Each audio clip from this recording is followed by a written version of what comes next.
எல்லாருமே என்ன நினைக்கிறாங்கனாக்கா, நாம் ஒரு டாக்டர், இன்ஜினியர் அந்த மாதிரி, அல்லது ஆசிரியர், அல்லது கலெக்டர், ஒரு நடிகர் அல்லது டைரக்டரு, இந்த மாதிரி பேர் எடுக்கணும்னு நினைக்கிறாங்க எல்லாருமே. அது மாதிரி ஓவியர் அல்லது கவிஞர் அல்லது ஒரு நடன கலைஞர் அல்லது ஒரு இப்படி ஏதாவது ஒரு வகையில் ஒரு பேர் எடுக்கணும் அப்படின்னு பேர் வாங்கணும்னு நினைக்கிறாங்க. ஏதாவது ஒரு துறையில் போயிட்டு நான் ஒரு நடிகர், நான் ஒரு கலெக்டர், நான் ஒரு நான் ஒரு அரசு அப்படின்னு சொல்லிட்டு ஏதாவது ஒரு துறையில் நான் ஒரு விஞ்ஞானி இப்படி பேர் வாங்கணும்னு நினைக்கிறாங்க. ஆனால் இது எல்லாத்தையும் விட மேலான இதில் யார் பெருசு, விஞ்ஞானியா இல்லை டாக்டரா? எல்லாருமே நான் இன்ஜினியர் ஆகணும், கலெக்டர் ஆகணும், அல்லது ஒரு ஒரு ஒரு ஆசிரியர் ஆகணும், ஒரு அரசியல்வாதி ஆகணும், ஏதோ ஒரு டைரக்டர் ஆகணும், நடிகர் ஆகணும்னு சொல்கிறாங்க. சரி, இதில் எது மேலானது? எது ரொம்ப உயர்ந்தது? விஞ்ஞானியா, ஆசிரியரா அல்லது விவசாயியா? இதில் எது உயர்ந்ததுனாக்கா, நீ மனிதனாக இரு. மனிதனாக இருப்பது தான் மனித உயிராக இருப்பது. மனிதனாக இருப்பதுன்னா அது ஆண்பாலாக, மனிதன்னா ஆண்பால். அப்போ பெண்கள் அப்படின்னா இப்போ 2 பேர்த்துக்கும் பொதுவாக நம்ம ஒன்று சொல்லணும். மனிதனாக இரு அப்படின்னா அப்போ ஆண்களுக்கு தான் அது போய் சேரும். பெண்களுக்கு அறிவுரையெல்லாம் தேவை இல்லையா? அல்லது மனிதனாக இருங்கிறது பெண்களுக்கு எந்த விதத்துலேயும் அந்த கருத்து போய் பொருந்தாது அப்படின்னு விட்டுறலாம்ல. அதனால் 2 பேர்த்துக்கும் பொருத்தமாக மனுஷங்களாக இரு. நீங்கள் நீ ஒரு இன்ஜினியராக இருக்கிறத விட, ஒரு டாக்டராக இருக்கிறத விட, ஒரு விஞ்ஞானியாக இருக்கிறத விட, ஒரு நடிகராகவோ கலெக்டராகவோ டைரக்டராகவோ இருக்கிறத விட நீ ஒரு மனுஷங்களாக இரு. நான் யாருன்னு ஒரு கேட்டால் நான் மனுஷி அப்படின்னு சொல்ல பழகு. ஏன்னா ஒரு மனுஷனாக இருக்கிறது ரொம்ப அதுதான் உயர்ந்தது. ஆனால் ஒரு டாக்டராக இருக்கிறத விட, ஒரு இன்ஜினியராக இருக்கிறத விட, விஞ்ஞானியாக இருக்கிறத விட மனுஷனாக இருக்கணும், மனுஷங்களாக இருக்கணும். அதுதான் உயர்ந்தது.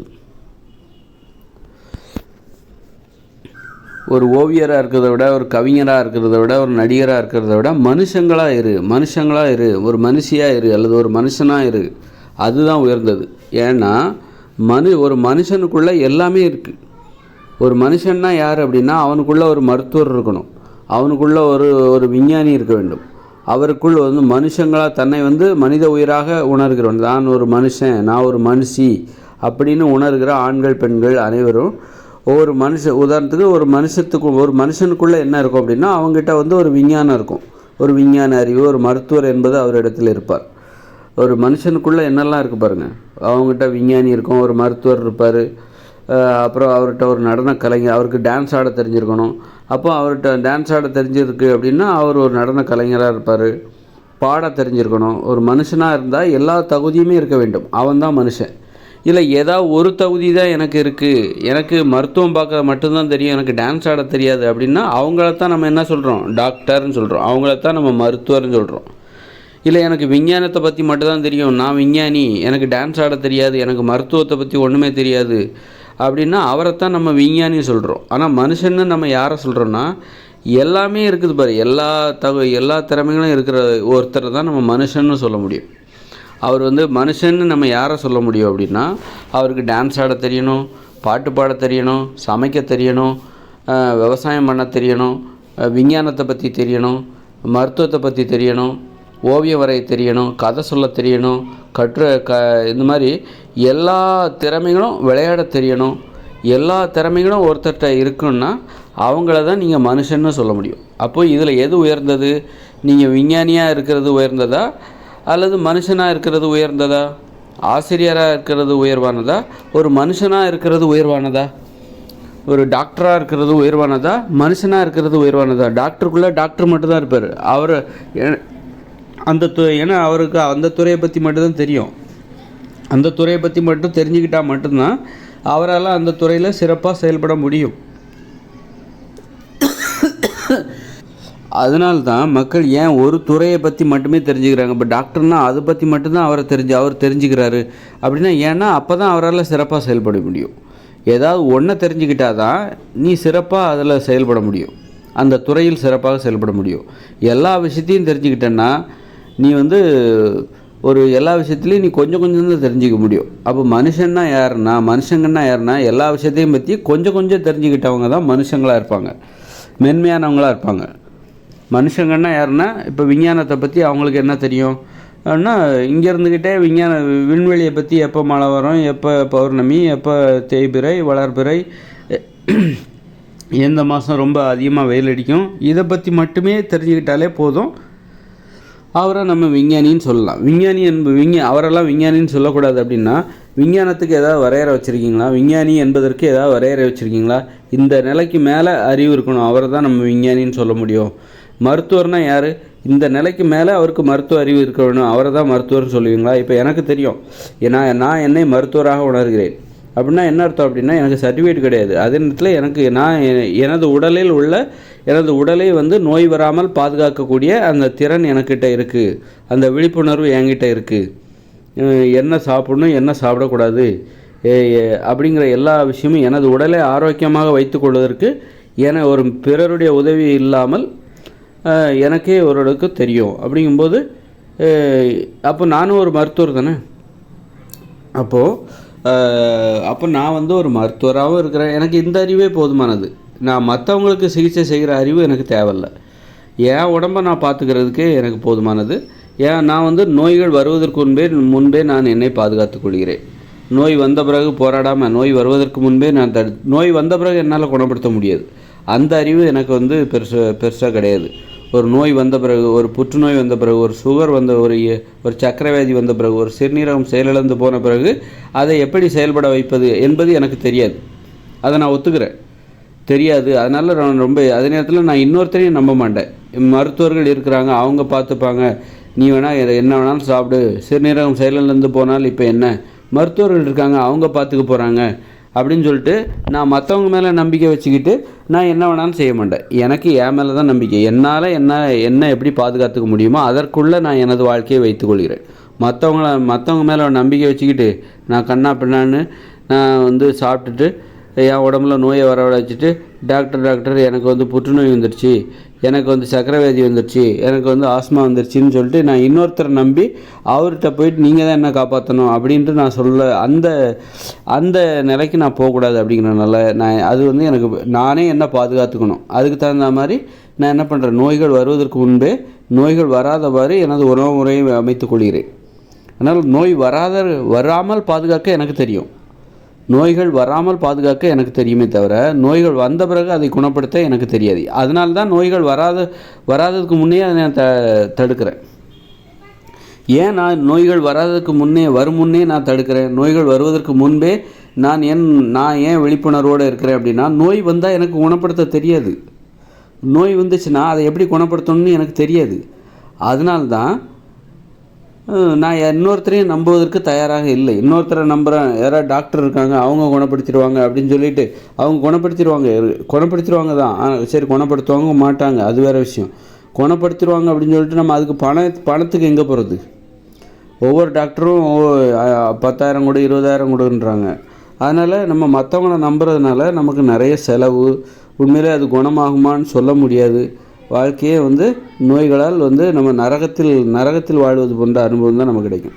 அதனால் நோய்கள் வருவதற்கு முன்னாடியே நான் தடுக்கிறேன் அப்படின்னா, நோய்கள் வராமல் நான் ஏன் பார்த்து கொள்கிறேன்? நோய் வந்த பிறகு எனக்கு குணப்படுத்த தெரியாது.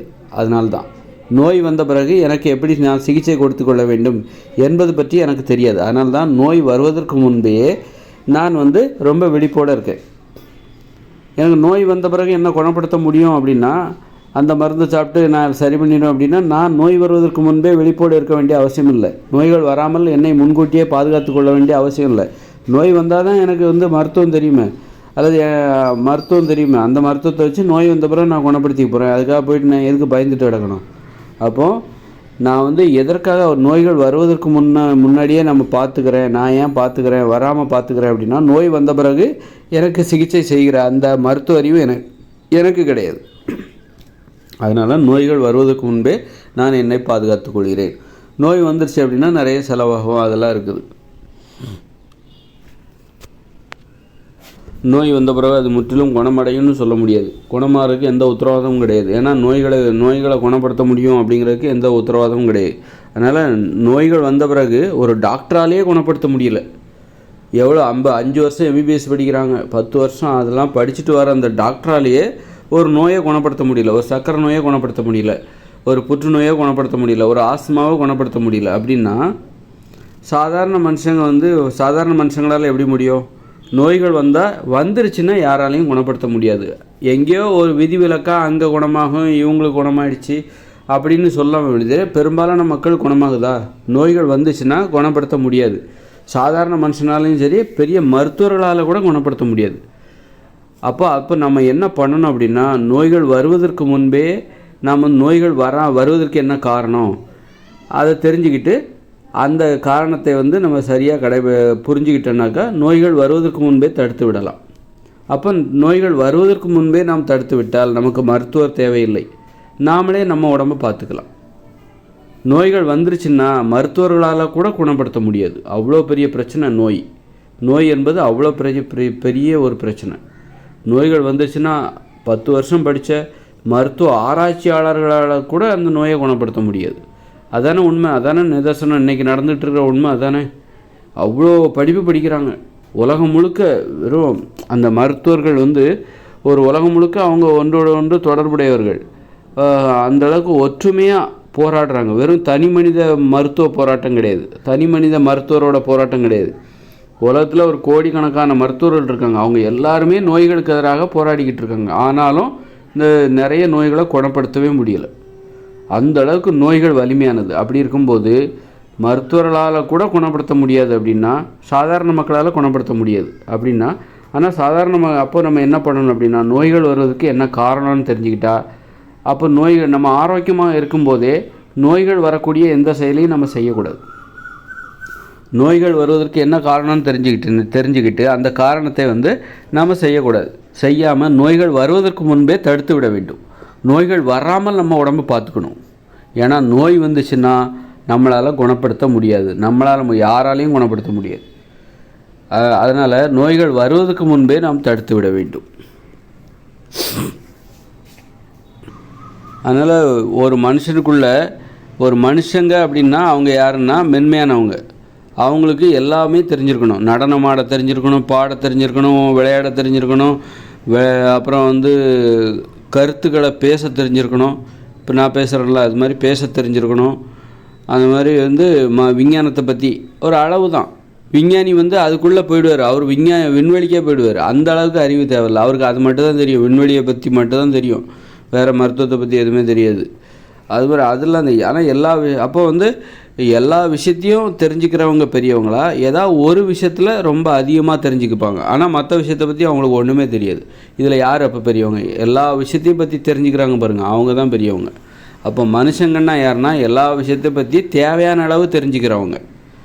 எல்லா விஷயத்தையும் பற்றி உடம்பை எப்படி ஆரோக்கியமாக வச்சுக்கணும், விண்வெளியை பற்றிய ஒரு அறிவு, ஏன் இரவு பகல் ஏற்படுகிறது, வளர்பிறை தேய்பிறை ஏன் ஏற்படுகிறது, வருஷத்துக்கு ஏன் 365 நாள், அப்படி எல்லாத்தையும் நம்ம இந்த அடிப்படை விஞ்ஞான அறிவே நமக்கு போதுமானது.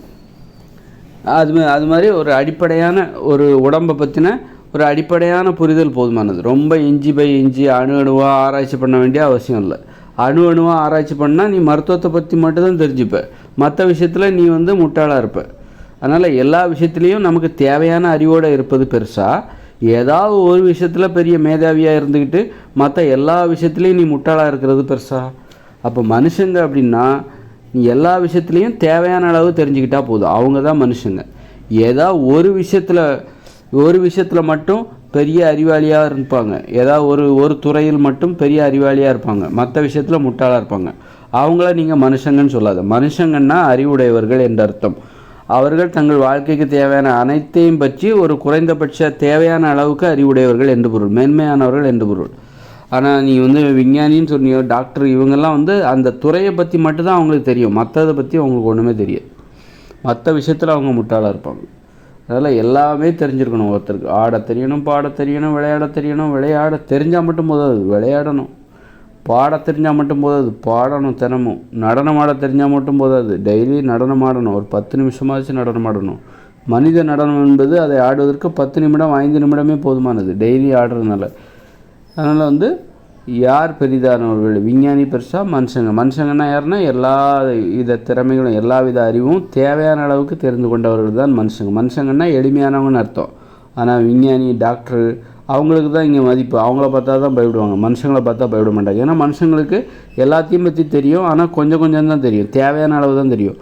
ஆனால் விஞ்ஞானியோ டாக்டரோ ஒரு இன்ஜினியரோ ஒரு கலெக்டரோ ஒரு அவங்கவுங்க துறையை பற்றி நிறைய தெரிஞ்சு வச்சுருப்பாங்க. அதனால் அவங்களுக்கு நிறைய பணம் கிடைக்குது, அவங்கள பார்த்தா பயப்படுவாங்க.